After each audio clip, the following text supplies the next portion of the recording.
আসসালামু আলাইকুম। আমি লিলি, বাংলাদেশি ব্লগার। লিলিস ফ্যামিলিতে সবাইকে আরও একবার স্বাগত জানাই। কাছে কিংবা দূরে, দেশে বা দেশের বাহিরে যে যেখান থেকে দেখছেন, আশা করি সবাই ভালো আছেন, সুস্থ আছেন। শুকর আলহামদুলিল্লাহ, আমরাও বেশ ভালো আছি।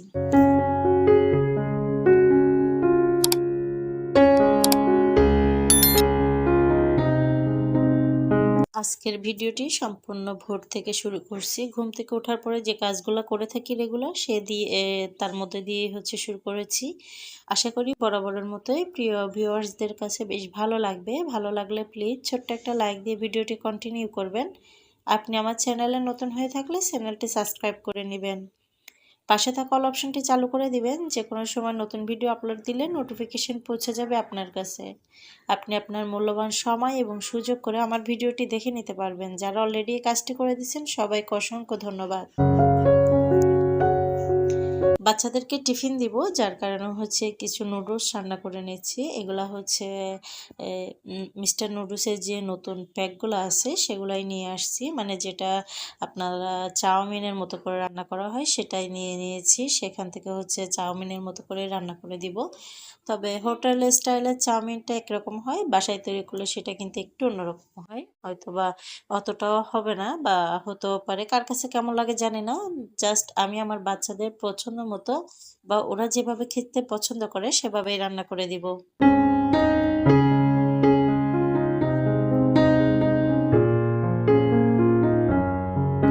অনেক সময় দেখবেন একই জিনিস একটু পরিবর্তন করে, সেটা খাওয়ার জিনিস হোক বা ব্যবহারের একটু পরিবর্তন করে নিলে কিন্তু সেটা ভালো লাগে। এক জিনিস একই রকম করে বারবার খেতে কিন্তু একদমই ভালো লাগে না। তো আমি একটু ভিন্নভাবে আজকে নুডলসটা রান্না করে নিচ্ছি। এখানে ডিম, পেঁয়াজ আর মশলা দিয়ে কিছুটা রান্না করে নিব। সাথে গিয়ে একটু সয়া সস দিব। সয়া সস কিন্তু আমি আমার বাচ্চাদেরকে তেমন একটা দিই না ওদের নুডলসের বেলায়। তবে আজকে দিয়ে ট্রাই করতেছি প্রথমবারের মতো। জানি না কেমন হবে বা বাচ্চারা কতটুকু খেতে পছন্দ করবে। সাথে একটু গিয়ে আপনার টমেটো সস, এগুলো দিয়ে এই যে চাউমিনটা রান্না করে নেব।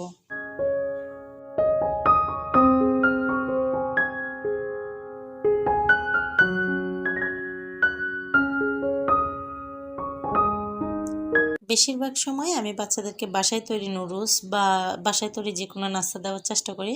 তো অনেক সময় দেখা যায় বাচ্চারা কিন্তু বাসায় তৈরি জিনিসটা বারবার খেতে চায় না বা নিতেও চায় না। বাইরের জিনিসের প্রতি বেশি আকর্ষণ হয়, ওদের আকর্ষণটা থাকে বাইরের জিনিসের উপর। তবে আমি সেই জন্যই চেষ্টা করি একই জিনিস একটু পরিবর্তন করে বা একটু ভিন্ন রূপ দিয়ে দেওয়ার, বা অন্য কোনো কিছু বাসায় তৈরি করে দেওয়া, যেটা ওরা দোকান থেকে কিনে খেতে চাচ্ছে সেই ধরনের কোনো কিছু হলে চেষ্টা করি একটু ঘরে ওইভাবেও ওদের মতো করে যদি রেডি করে দিতে পারি, তাহলে কিন্তু বাইরের জিনিস খাওয়ার প্রতি আর আগ্রহটা থাকে না। বাচ্চাদের টিফিন দিব, সাথে সকালে সবার জন্য নাস্তা। তো এখানে আমি কিছু রুটি করে নিচ্ছি, আর সাথে বাসায় গতকাল কিছু ভাজি করে রাখছিলাম, সেগুলো গরম দিয়ে নিয়েছি। তো এগুলা সবগুলো কাজ কিন্তু আমি অফ ক্যামেরায় করছি, বেশিরভাগ কাজগুলো। আর কিছু কাজ আমি অন ক্যামেরায় করছি, যেটা আপনাদের মাঝে শেয়ার করছি।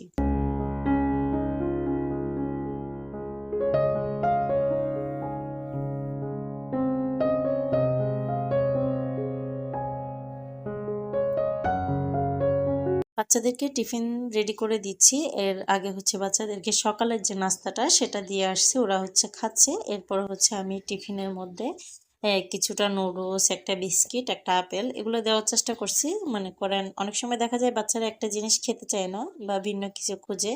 তো আমি তিনটা জিনিস এখানে রাখছি, যে কোনো একটা হলো একটু হলেও খাবে। তো যার কারণে গিয়ে দুই তিনটা অপশন রাখার চেষ্টা করি সবসময়, যেন বাচ্চারা একটা না খেলে অন্যটা খেলেও কিছুক্ষণ সময় ওদের পেটটা ভরা থাকবে।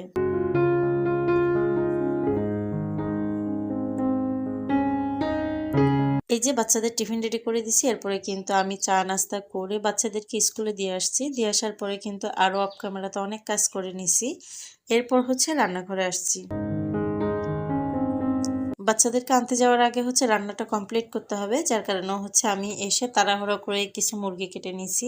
আর অন্যান্য যে কাজগুলো থাকে, ঘর ঝাড়ু দেওয়া, ঘর মোছা, সেগুলা কিন্তু অনেকটা করে নিছি।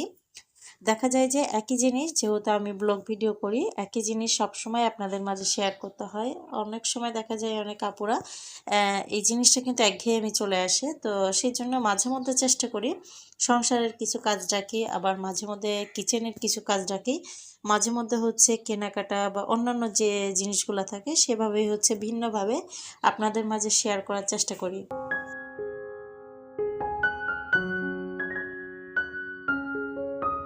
আমি জানি না আমার ভিডিওগুলো আপনাদের কাছে কেমন লাগে। আমি আশা করি বা সবসময় এই প্রত্যাশাই রাখি যে বরাবরের মতোই আপনাদের কাছে আমার ভিডিওগুলো বেশ ভালো লাগবে।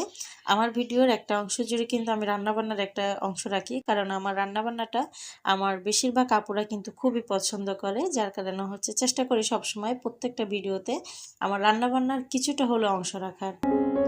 এখানে হচ্ছে কিছু বাজার আনা হয়েছিল, তো কিছু বাজার রাতে আমি অফ ক্যামেরাতে গুছিয়ে রাখছিলাম, আর হচ্ছে কিছু বাজার রাখা হয়নি, সেগুলাই হচ্ছে গুছিয়ে নিচ্ছি। এখানে হচ্ছে কিছু মসুরের ডাল, মুগ ডাল এবং হচ্ছে বুটের ডাল। তো 3 রকমের ডাল দেখা যায় যে মাঝে মধ্যে বাসায় কাঁচা বাজার থাকে না, তখন কিন্তু রান্না করতে হয়, যেমন ডাল, আলু ভর্তা, তারপরে যদি মুরগির মাংস থাকে মুগ ডাল খাওয়া হয় মাঝে মধ্যে। তো সেই জন্য আমাদের কিন্তু প্রতি মাসেই 3 রকমের ডালটা রাখি। মাঝে মধ্যে যেটা যখন ভালো লাগে বা খেতে ইচ্ছা করে তখন হচ্ছে সেটা রান্না করে নিই।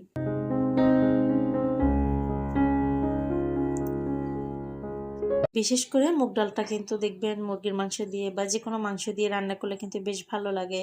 বা আপনি যদি মসুরের ডালটা বলেন, অনেক সময় ডাল আলু ভর্তা বা ডালের ভুনা, এই জিনিসগুলা কিন্তু তরকারি খেতে খেতে যখন একঘেয়েমি চলে আসে তখন কিন্তু রান্না করলে বেশ ভালো লাগে। আপনারাও ট্রাই করে দেখতে পারেন। এই যে ডাল 2টা পট গুছাই নিছি, সাথে হচ্ছে গিয়ে এখন মুগ ডালটা রেখে দিছি। এরপর হচ্ছে এখানে কিছু নাস্তা, পাস্তা, তারপর হচ্ছে গিয়ে নুডলস, এগুলো আনা হয়েছিল, সেগুলোও গুছাই নেব।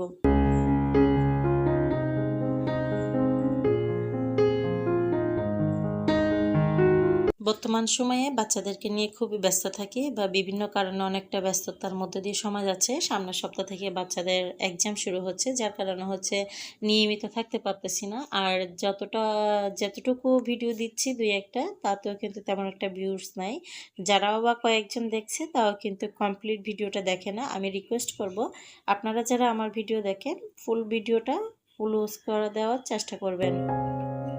একটা সময় দেখা যায় একদম ভালো লাগে না এই ভিউসের সংখ্যাটা দেখলে, তারপরে হচ্ছে নিজের ভালো লাগা থেকে আপনাদের মাঝে উপস্থিত হওয়া। এখানে হচ্ছে কাপড় চোপড় ধুয়ে শুকা দিছি, এরপর হচ্ছে বাচ্চাদেরকে আনতে চলে যাব। আজকের ভিডিও এখানেই শেষ করব। সবাই ভালো থাকবেন, সুস্থ থাকবেন। আল্লাহ হাফেজ, আসসালামু আলাইকুম।